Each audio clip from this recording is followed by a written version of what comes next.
أعوذ بالله السميع العليم من الشيطان الرجيم من همزه ونفخه ونفثه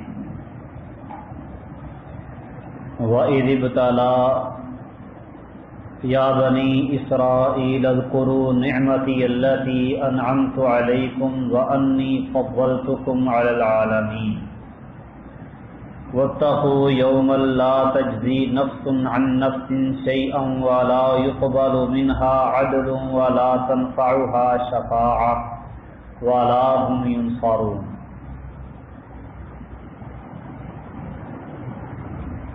یا بنی اسرائیل، اے بنی اسرائیل، اذکروا نعمتی التی انعمت علیکم، میری وہ نعمتیں یاد کرو جو میں نے تم پر کی ہیں، وَأَنِّي فَضَّلْتُكُمْ عَلَى الْعَالَمِينَ، اور میں نے تمہیں جہانوں پر فضیلت دی ہے۔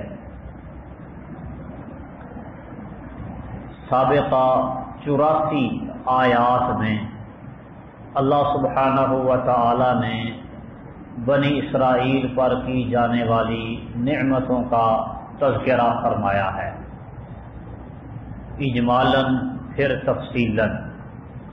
اب پھر آخر میں دوبارہ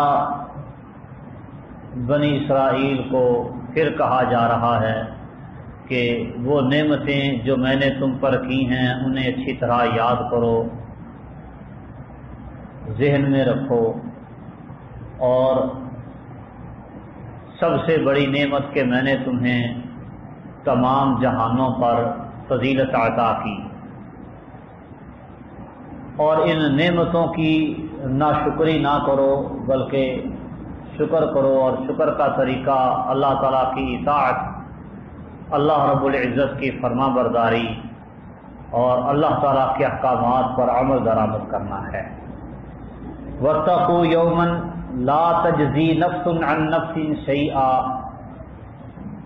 اور اس دن سے ڈر جاؤ جس دن کوئی جان کسی جان کے کچھ بھی کام نہیں آئے گی،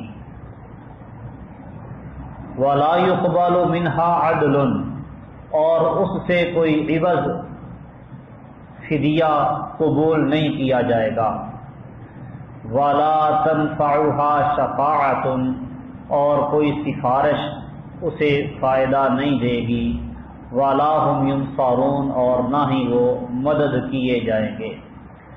نعمتیں یاد دلائی ہیں اور ساتھ آخرت کا ڈر اور خوف وہ دلایا ہے کہ نعمتیں، احسانات، انعامات تم پر اس قدر کیے گئے ہیں، ان کا کچھ پاس رکھو، لحاظ رکھو، اور ساتھ آخرت میں اللہ سبحانہ و تعالیٰ کے حضور تم نے کھڑے ہو کر حساب کتاب دینا ہے، تو اس دن کوئی کسی کے کام آنے والا نہیں ہے، اور نہ ہی ایسا ہوگا کہ کوئی آدمی فدیہ دے کر اپنی جان بخشی کروا لے، اور اسی طرح کسی کی بھی سفارش اس دن کام نہیں آئے گی، اور نہ ہی کوئی حامی و ناصر اور مددگار ہوگا۔ لہذا روز محشر سے، قیامت سے بھی ڈر جاؤ، اور نبی کریم صلی اللہ علیہ وسلم پر ایمان لے آؤ۔ رسول اللہ صلی اللہ علیہ وسلم تمہارے جد اعلیٰ ابراہیم علیہ السلام کی نسل میں سے ہیں۔ یعقوب علیہ السلام، ان کا لقب تھا اسرائیل، یہ بیٹے تھے اسحاق کے، اور اسحاق علیہ السلام بیٹے تھے ابراہیم علیہ السلام کے، اور نبی کریم صلی اللہ علیہ وسلم ابراہیم علیہ السلام کے بیٹے اسماعیل علیہ السلام کی نسل اور ان کی ذریت میں سے تھے۔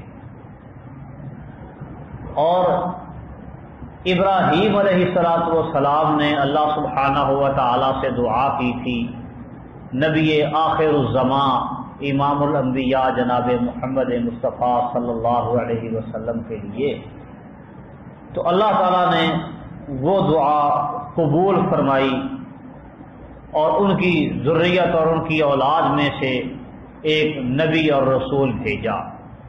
ہاں، یہ آخری نبی وہ اسحاق علیہ السلام کی نسل اور ان کی اولاد سے نہیں، بلکہ اسماعیل علیہ السلام کی نسل اور ان کی اولاد سے تھا، اور بنی اسرائیل کو نعمتیں یاد دلوا کے، ان کی نافرمانیاں یاد دلوا کے، اور ان کی سزائیں یاد دلوا کے، اور آخرت کا ڈراوا دے کے ان کو سمجھایا بتایا جا رہا ہے کہ تمہارے ان اعمال کی وجہ سے یہ نعمت اللہ تعالیٰ نے ولد اسحاق کے بجائے ولد اسماعیل میں نازل کی ہے۔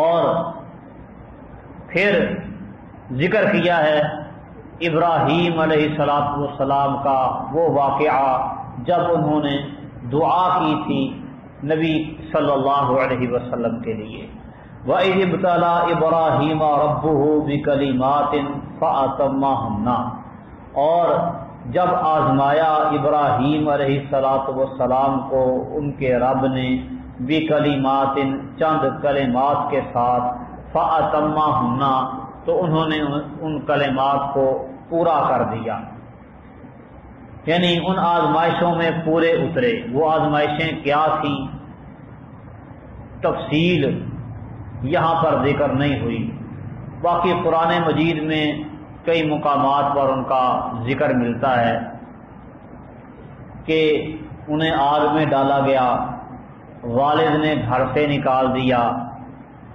اور اس طرح کی کئی ایک مصیبتیں، ہجرت کرنی پڑی، پھر اپنی اولاد کو مکہ میں چھوڑ کر آئے تنہا، جہاں نہ پانی تھا نہ سبزہ، بواد غیر ذی زرع، ایسی وادی ایسی جگہ میں جو کہ کھیتی والی نہیں تھی۔ تو یہ ساری آزمائشیں ہیں۔ اسی طرح پھر جب بیٹا جوان ہوا تو حکم ملا خواب کے ذریعے ذبح کرنے کا۔ یہ کلمات ہیں، فَأَتَمَّهُنَّ انہوں نے ان کو پورا کر دکھایا، یعنی ان آزمائشوں میں پورے اترے۔ اللہ تعالیٰ نے فرمایا، قال اللہ نے کہا، انی جاعلک للناس اماما، یقیناً میں آپ کو لوگوں کے لیے امام بنانے والا ہوں۔ اللہ تعالیٰ نے امامت دینے کا وعدہ دیا تو فوراً دعا کرتے ہیں، قال ومن ذریتی، اے اللہ میری اولاد میں سے بھی لوگوں کے امام بنا دے۔ ساری ذریت کے لیے دعا نہیں مانگی، کیونکہ ساروں کا امام بننا یہ ممکن نہیں، تو وہ دعا مانگی جو ممکن ہے کہ اولاد میں سے بھی کچھ لوگوں کے لیے امام بنا دے۔ اللہ تعالیٰ نے فرمایا، لا ینال عہد الظالمین، نہیں پہنچے گا میرا وعدہ ظالموں کو، یعنی تیری ذریت میں سے بھی امام بناؤں گا لوگوں کے، لیکن جو ظالم ہوگا ان تک وہ وعدہ نہیں پہنچے گا، امامت ظالموں کو نہیں ملے گی۔ یہ بھی پیغام ہے اہل کتاب کے لیے کہ صرف ابراہیم علیہ السلام کی نسل سے، انبیاء کی لڑی سے ہونا، ان کے خاندان اور ان کے قبیلے اور ان کی برادری کا فرد ہونا، یہ نجات کے لیے، امامت کے لیے، دنیا اور آخرت کی کامیابی کے لیے کافی نہیں، بلکہ دنیا میں کامیابی کے لیے اور آخرت میں بھی کامیابی کے لیے ضروری ہے کہ بندہ اللہ تعالیٰ کے احکامات پر عمل کرنے والا ہو، ظالم نہ ہو، ظلم کرنے والا نہ ہو۔ آج بھی کچھ لوگ وہ سمجھتے ہیں کہ ہم سید خاندان سے تعلق رکھتے ہیں، ہاشمی ہیں، قریشی ہیں، اور سمجھتے ہیں کہ شاید اس خاندان سے تعلق ہی ہماری نجات کے لیے کافی ہے۔ نبی کریم صلی اللہ علیہ وسلم کا فرمان ہے، من بطأ بہ عملہ لم یسرع بہ نسبہ، جس کا عمل اس کو پیچھے چھوڑ دے اس کا نسب اس کو آگے نہیں لے جا سکتا۔ جو اپنے اعمال کی وجہ سے جہنم کا مستحق ٹھہر جائے، اپنے نسب اور خاندان کی وجہ سے وہ جہنم سے نکل کے جنت میں نہیں جائے گا۔ اخروی کامیابی کا دار و مدار اعمال پر ہے۔ وَإِذْ جَعَلْنَا الْبَيْتَ مَثَابَةً لِلنَّاسِ، اور جب ہم نے بنایا بیت اللہ کو مَثَابَةً لِلنَّاسِ، لوگوں کے لیے بار بار لوٹنے کی جگہ۔ مصابہ ایسی جگہ جہاں پر لوٹا جاتا ہے، وَأَمْنًا، اور امن کی جگہ۔ بیت اللہ کو اللہ سبحانہ و تعالی نے لوگوں کے لیے مرجع بنا دیا ہے۔ لوگ بار بار جاتے ہیں بیت اللہ کا حج کرنے کے لیے، عمرہ کرنے کے لیے، دور دراز سے سفر کر کے۔ لیکن جو بھی سفر کر کے مشقتیں برداشت کر کے روپیہ پیسہ مال و دولت خرچ کر کے جاتا ہے، واپس آنے کے بعد پھر اس کا دوبارہ جانے کو جی کرتا ہے۔ مصابۃ للناس، لوگوں کے لیے بار بار لوٹ کے آنے کی جگہ، بار بار وہاں جانے کو جی کرتا ہے۔ وہ امنا، اور امن کی جگہ۔ جاہلیت میں بھی اللہ سبحانہ و تعالی نے بیت اللہ کو امن کی جگہ بنایا تھا، اور اسلام نے بھی اس کے امن اور اس کی حرمت میں اضافہ ہی کیا ہے، کمی نہیں کی۔ جاہلیت میں بھی لوگ طواف کے دوران اپنے دشمن کو دیکھتے سامنے، لیکن کچھ نہ کہتے کہ بیت اللہ کا طواف کر رہا ہے، بیت اللہ میں موجود ہے، مسجد حرام میں ہے۔ مکہ کو اللہ تعالیٰ نے حرم بنایا، یجبا الیہ ثمرات کل شیء، ہر قسم کے پھل وہاں پر پہنچتے ہیں۔ امن والا حرم اللہ تعالیٰ نے بنا دیا۔ نبی کریم صلی اللہ علیہ وسلم نے مدینہ کے لیے دعا کی۔ مکہ کو اللہ تعالیٰ نے حرم بنایا ابراہیم علیہ السلام کی دعا سے، اور مدینہ کو نبی کریم صلی اللہ علیہ وسلم کی دعا سے حرم بنا دیا گیا۔ اور حرم میں شکار کرنا منع ہے، کانٹے دار جھاڑیوں کو کاٹنا، کانٹا بھی توڑنا، یہ بھی منع ہے۔ اس قدر احترام ہے کہ حرم میں درخت کا کانٹا بھی نہیں توڑا جائے گا، کانٹا بھی اس چمن کا امین بہار ہے۔ نہ ہی شکار کو بھگا کے حرم سے باہر لے جا کے قتل کیا جائے۔ حرم کے اندر تو شکار کرنا منع ہے۔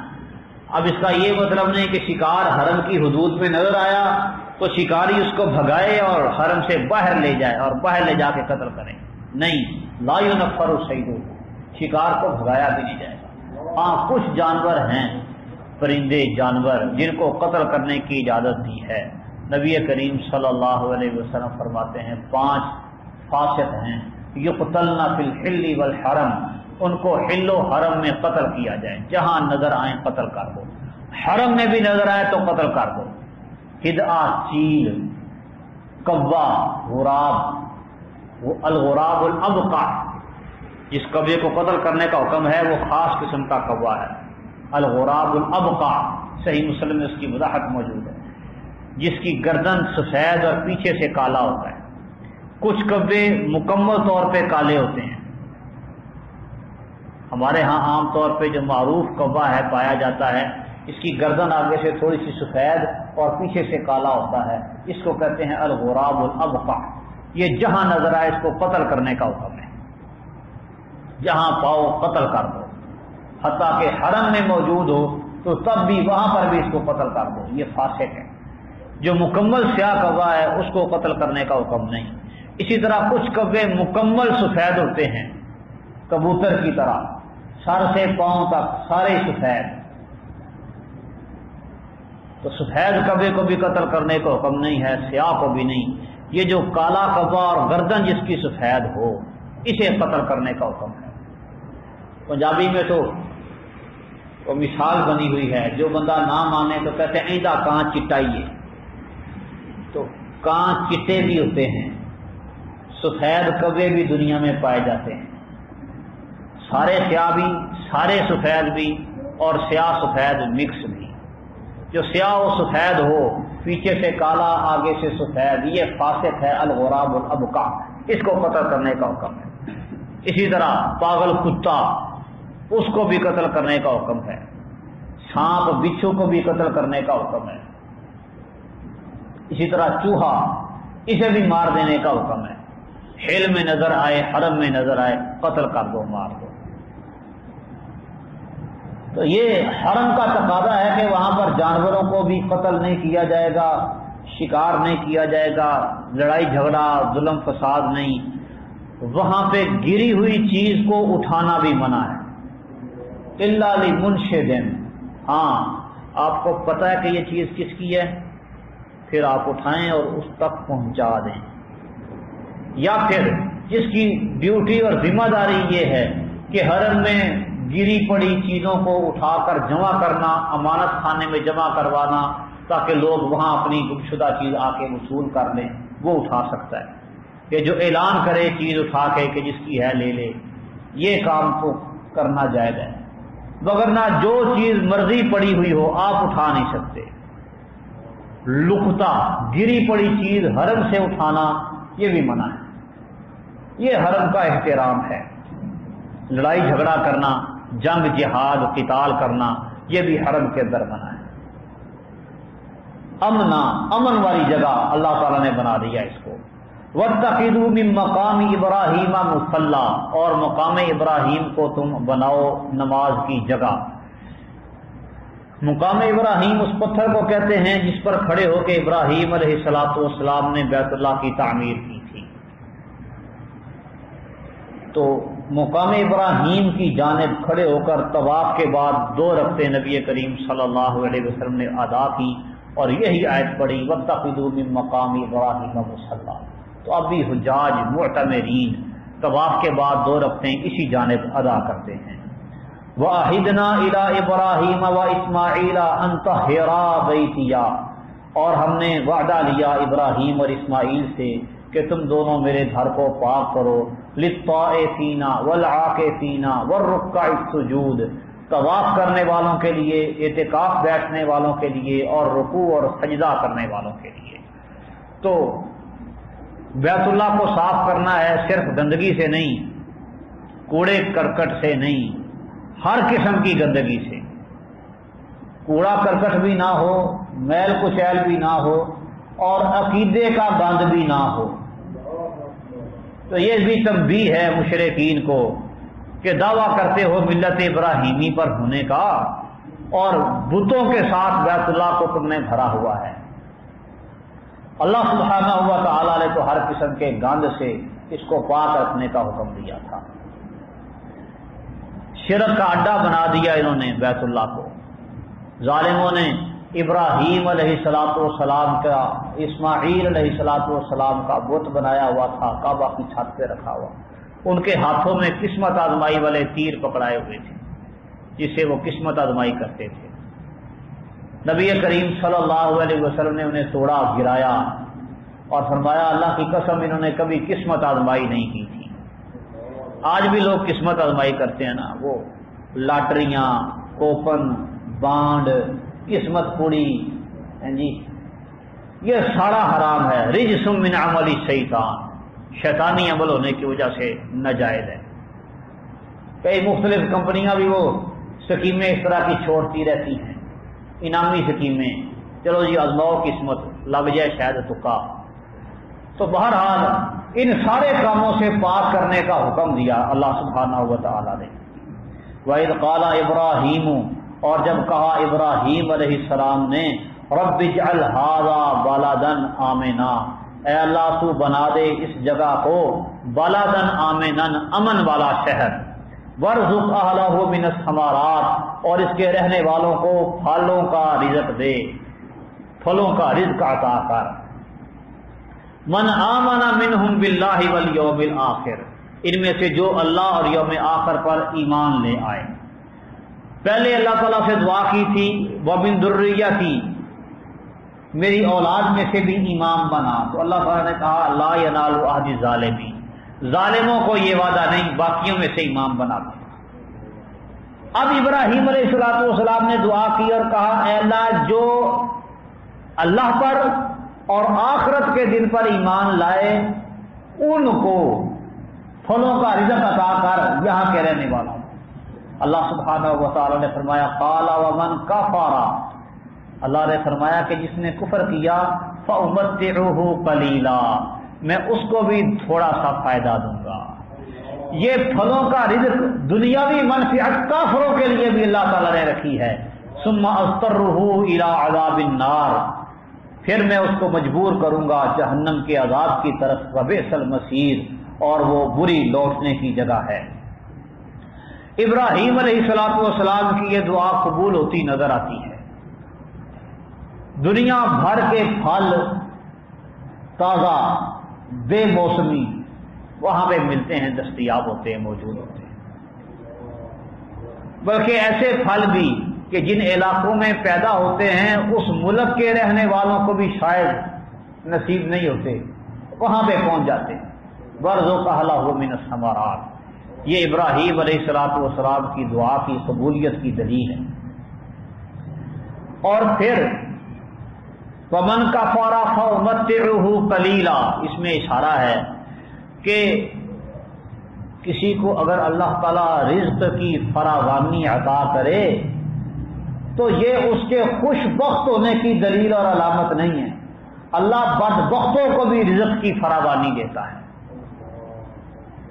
اپنے نیک صالح لوگوں کو بھی اللہ تعالیٰ بس اوقات رزق کھلا دیتا ہے، بس اوقات رزق ان کا تنگ کر دیتا ہے. ایسے ہی اللہ تعالیٰ اپنے نافرمان بندوں میں سے بھی بعض کو کھلا رزق دیتا ہے، بعض پر رزق تنگ کر دیتا ہے. من اعرض عن ذکری فإن له معیشة ضنکا، جو ہمارے ذکر سے اعراض کرے تو اس کے لیے تنگ معیشت ہے، تنگ معاش ہے. اور کئیوں کو اللہ تعالیٰ کھلا رزق دے دیتا ہے. اذهبتم طیباتکم فی حیاتکم الدنیا، قیامت کو ان کو کہا جائے گا کہ تم نے جو نیکیاں کی تھی تھوڑی بہت، ان کا صلہ تمہیں دنیا کے اندر ہی مل گیا. واستمتعتم بہا، دنیا میں تم نے ان سے فائدہ اٹھا لیا، اب آخرت میں کچھ نہیں. تو کافروں کو جو اللہ تعالیٰ کھلا رزق دیتا ہے، وہ جو تھوڑے بہت کوئی اچھے کام کر لیتے ہیں، رفاہ عامہ کے، کوئی انسانیت کی خدمت کے، بھلائی بہتری کے اچھے کام ہیں، اللہ تعالیٰ ظلم نہیں کرتا. ان کو ان کی اچھائی کا بدلہ اللہ دنیا کے اندر ہی دے کے حساب کتاب پورا کر رہا ہے، برابر کر رہا ہے. اور اہل ایمان کی جو اچھائیاں ہیں ان کو اللہ نے بچا کے رکھا ہوا ہے آخرت میں اجر دینے کے لیے. وَإِذْ يَرْفَعُ إِبْرَاهِيمُ الْقَوَاعِدَ مِنَ الْبَيْتِ وَإِسْمَاعِيلُ رَبَّنَا تَقَبَّلْ مِنَّا إِنَّكَ أَنْتَ السَّمِيعُ الْعَلِيمُ. اور جب ابراہیم علیہ السلام نے بنیادیں بیت اللہ کی بلند کی اور اسماعیل نے، تو انہوں نے دعا کی ربنا، اے ہمارے رب، تقبل منا، ہم سے قبول کر لے، انکا انت السمیع العلیم، یقیناً تو ہی خوب سننے والا، خوب جاننے والا ہے. یہاں سے معلوم ہوتا ہے کہ ابراہیم اور اسماعیل علیہ السلام نے بیت اللہ کی بنیادوں کو بلند کیا، مطلب بنیادیں پہلے سے موجود تھیں، انہوں نے ان بنیادوں کو اٹھایا ہے. بیت اللہ کی تعمیر ابراہیم علیہ السلام سے پہلے کس نے کی، کب ہوئی، اس کا کوئی خاص ذکر نہیں ملتا. باقی تاریخ والوں نے عجیب و غریب قسم کی باتیں اس حوالے سے لکھی ہوئی ہیں جن کی کوئی اصل، کوئی سند نہیں. ابراہیم علیہ السلام کی بنیادوں پر بیت اللہ کو تعمیر کرنے کے بعد سیلاب کی وجہ سے بیت اللہ منہدم ہو گیا، گر گیا، تو قریش نے دوبارہ تعمیر کیا. شرط لگائی کہ حلال کمائی سے اس کی تعمیر کرنی ہے. حلال کمائی ختم ہو گئی، پیسے تھوڑ گئے، کم ہو گئے. انہوں نے کیا کیا کہ بیت اللہ کا کچھ حصہ چھوڑ دیا. وہ جو حتیم والا حصہ ہے، وہ چھوٹا سا جو منڈیر سی بنی ہوئی ہے، بنیرا سا، وہ حقیقت میں بیت اللہ کا حصہ ہے. ان کے پاس کیونکہ خرچہ کم تھا تو انہوں نے بیت اللہ کا وہ حصہ چھوڑ دیا کہ اتنا بنا لو، باقی پھر دیکھی جائے گی. پھر اس کے بعد عبداللہ بن زبیر رضی اللہ تعالی عنہ نے اپنے دور حکومت میں بیت اللہ کو ابراہیمی بنیادوں پر کھڑا کیا تھا اور بیت اللہ کا دروازہ زمین کے ساتھ ملا دیا تھا نبی کریم صلی اللہ علیہ وسلم کی خواہش کے مطابق، لیکن پھر بعد میں اس کو دوبارہ اسی طرز پر تعمیر کیا گیا جو نبی کریم صلی اللہ علیہ وسلم کے دور میں، اور پھر اس وقت سے آج تک اس کی تزئین و آرائش تو ہوتی چلی آئی ہے، لیکن اس کو گرا کر نئے سرے سے تعمیر نہیں کیا گیا۔ نبی کریم صلی اللہ علیہ وسلم کا فرمان ہے کہ قرب قیامت باریک باریک پنڈلیوں والا ایک حبشی وہ آئے گا اور بیت اللہ کو خراب کرے گا، اس کو ڈھا دے گا، گرا دے گا، یقلعھا حجرا حجرا، وہ ایک ایک پتھر اس کا اکھیڑ کے پھینک دے گا۔ یہ قرب قیامت بیت اللہ پھر منہدم ہو جائے گا، ختم ہو جائے گا۔ ربنا، اے ہمارے رب، وجعلنا مسلمین لکا، ہم دونوں کو اپنا فرما بردار بنا، ومن ذریتنا امتا مسلمتا لک، اور ہماری اولاد میں سے بھی اپنی فرما بردار ایک جماعت بنا، وارنا مناسکنا، اور ہمیں ہماری عبادت کے طریقے سکھا، وتب علینا، اور ہماری توبہ قبول کر، انک انت التواب الرحیم، یقیناً تو ہی بہت زیادہ توبہ قبول کرنے والا، نہایت رحم کرنے والا ہے۔ ربنا، اے ہمارے رب، وابعث فیہم رسولا منہم، ان میں انہی میں سے ایک رسول بھیج، یتلو علیہم آیاتی کا، جو ان پر تیری آیتیں پڑھے، ویعلمہم الکتاب والحکمہ، اور ان کو کتاب اور حکمت کی تعلیم دے، ویزکیہم، اور ان کا تزکیہ کرے، انہیں پاک کرے، انک انت العزیز الحکیم، یقیناً تو ہی نہایت غالب خوب حکمت والا ہے۔ یہ دعا نبی کریم صلی اللہ علیہ وسلم کے حق میں اللہ رب العالمین نے قبول کی۔ ابراہیم علیہ السلام کی اس دعا کے نتیجے میں رسول اللہ صلی اللہ علیہ وسلم کو مکہ کے رہنے والوں میں سے ہی نبوت و رسالت عطا کی۔ آگے پھر اس کی تفصیل اللہ سبحانہ و تعالیٰ نے خود ہی بیان کی ہے رسول اللہ صلی اللہ علیہ وسلم کو مخاطب کر کے کہ ہم نے آپ کو کتاب اور حکمت دی تاکہ آپ لوگوں کو کتاب و حکمت کی تعلیم دیں۔ اللہ تعالیٰ سمجھنے عمل کرنے کی توفیق دے۔ وما علیہ